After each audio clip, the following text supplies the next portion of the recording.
वफ़ाक़ी वज़ीर शेख रशीद अहमद चयो आहे पाकिस्तान ख़िलाफ़ वॾियूं क़ुवतूं वाइकियूं थी वयूं आहिनि, हथियार फिटा न कया वेंदा। वज़ीर आज़म खे गॾियल इस्तीफ़ाउनि जी सलाह ॾिनी आहे।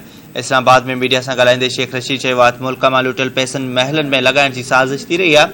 संदसि चवणु हो त चोरनि ऐं धाड़ेलनि खे बख़्श न कयो वेंदो। हथियार फिटा न कया आहिनि। उन्हनि चोरनि फ़ौरन धाड़ेलनि ख़िलाफ़ आख़िरी साह ताईं घिटी घिटी में विढ़ंदासीं।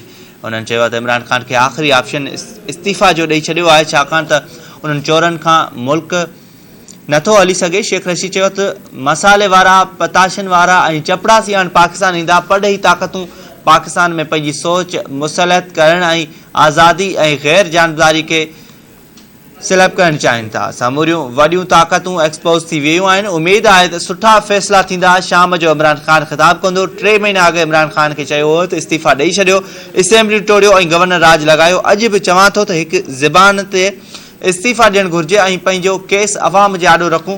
क़ौम खे समूरी ख़बर आहे।